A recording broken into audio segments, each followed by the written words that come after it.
বিন্যাসের সূত্র প্রথমে মুখস্থ করতে হবে। কি করতে হবে? কি সূত্রটা কি আছে? 1s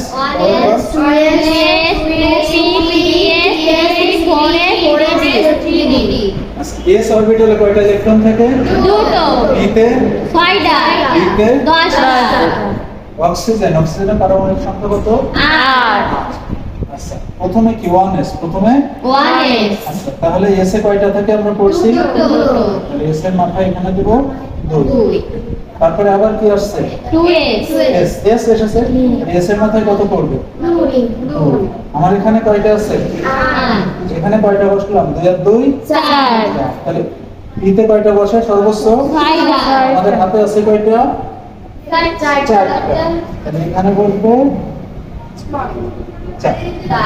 যেগুলো হাতে থাকবে সেইগুলো বসবে, সম্পূর্ণ বসানো যাবে না। মানে যা নাই তা কি করে বসাবো? আমাদের আছে কয়টা? 8।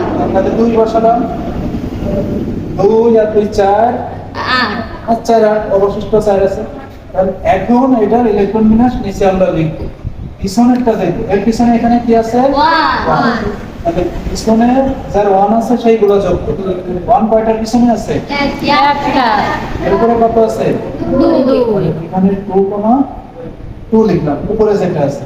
ঠিক আছে, এখানে একটা কমা দিলাম। পিছনে 2 আছে কয়টা? একটা। দুইটা। দুটো।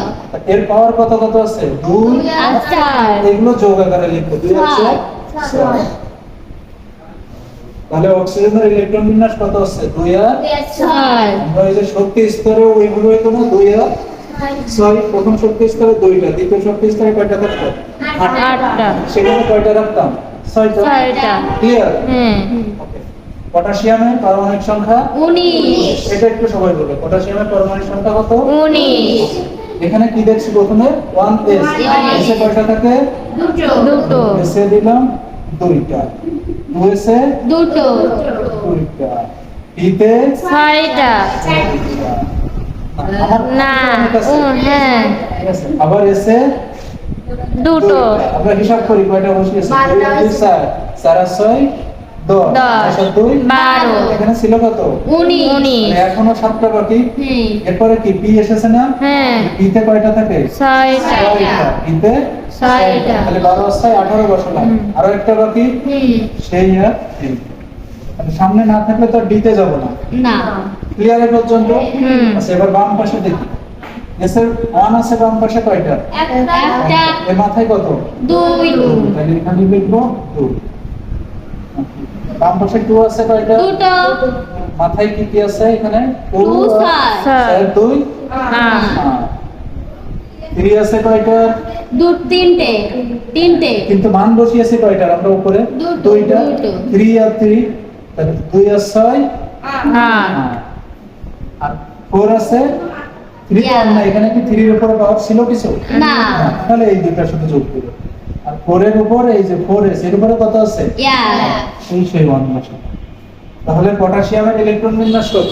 19। 2 8 8 এটা কি কঠিন কিছু? না। ঠিক আছে, এইভাবে আমরা ইলেকট্রন বিন্যাস দুইটা সিস্টেমে শিখতে পারি। একটা হচ্ছে শক্তি স্তর অনুযায়ী সেটা কেমন ছিল, এরকম শক্তি স্তর ছিল না, এটা কে এল এম। এটা হচ্ছে অরবিটাল অনুযায়ী ইলেকট্রন বিন্যাস। এই দুই ভাবে মূলত ইলেকট্রন বিন্যাস করা যায়। এইভাবে কিন্তু আমরা 1 এর থেকে 30 বা এর উপরে যে পারমাণবিক সংখ্যা আছে সবারই ইলেকট্রন বিন্যাস করতে পারবো। ঠিক আছে, এবং এই অনুযায়ী আমরা কি বের করব? যোজনী বের করব। এই অনুযায়ী কি বের করতে হবে? যোজনী বের করতে হবে। ঠিক আছে। আচ্ছা, তাহলে ইলেকট্রন বিন্যাস দুইটাই কোনো ঝামেলা কিনা? না। কোনটা? এটা 1 আসলো কিভাবে? আচ্ছা, এখানে কত আছে? 19। 2 হুম। 2 4।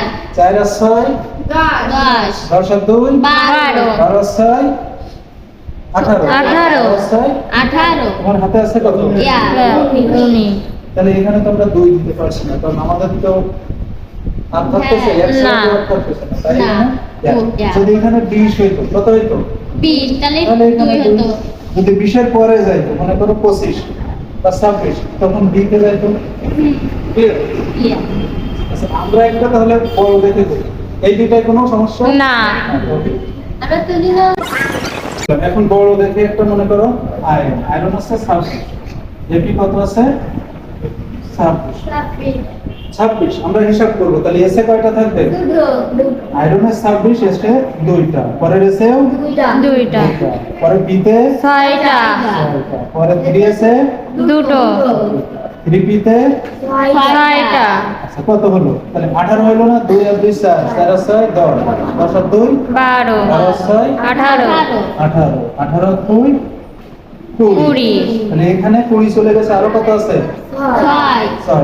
ডি তে কয়টা থাকে? ডি অরবিটালে 10টা, ওই জায়গায় 6টা নিতি। আমাদের 6টা আছে, হ্যাঁ। তাই এখানে দিব 6, তাহলে এবারে এটা ইলেকট্রন বিন্যাসটা কি হবে? তাহলে 1 আছে, এর উপরে 2, তাহলে 2 নিলাম, পিছনে 2 আছে কয়টা? একটা 2টা, 2 আর 6, 8, পিছনে 3 আছে 1 2 3, তাহলে 2 আর 6 8, 8 আর 6 14, 8 আর 6 14, তাহলে এখানে বসবে 14। ওকে, তারপরে 4 এসে কত আছে শুধু? তাহলে আয়রনের ইলেকট্রন বিন্যাস কত হলো? 2 8 14 2। 26, ঠিক আছে, তাহলে আমরা যত এবার কোথায় এক বসতেছে, যে ডি তে এখন কত বসেছে? ওখানে কি গড় বসাইতে পারবো? না, না, কারণ আমাদের কাছে নেই। থাকলে বসাইতাম, না থাকলে আর কোথা থেকে নিয়ে আসবো? ঠিক আছে, ওকে। আচ্ছা, এইবার এইগুলো কি সমস্যা কোনো? আচ্ছা। এখন আরেকটা রুল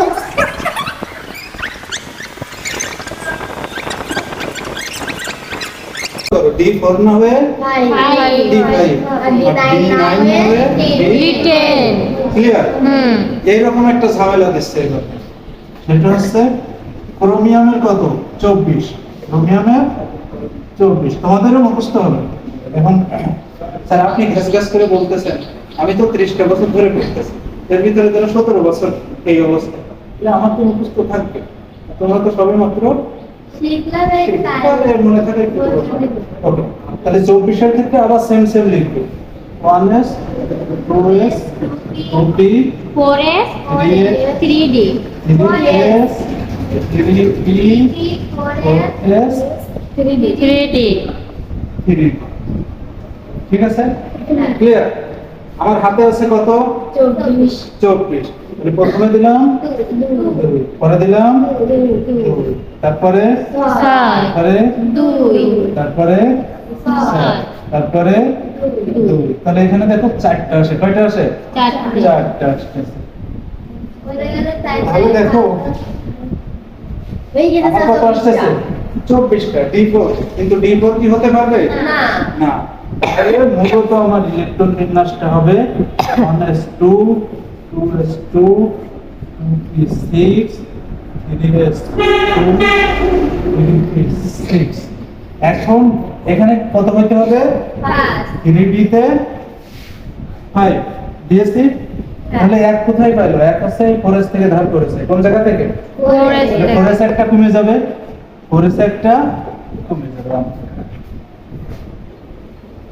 কারণ আমরা এই যে একটু আগে কি জানলাম, এটার আবার রুল আছে যে ডি তে কেন 4 না হয় D5 হবে, ডি তে কেন 9 না হয় D7 হবে। তাহলে D4 হতে পারবে না, D5 হবে।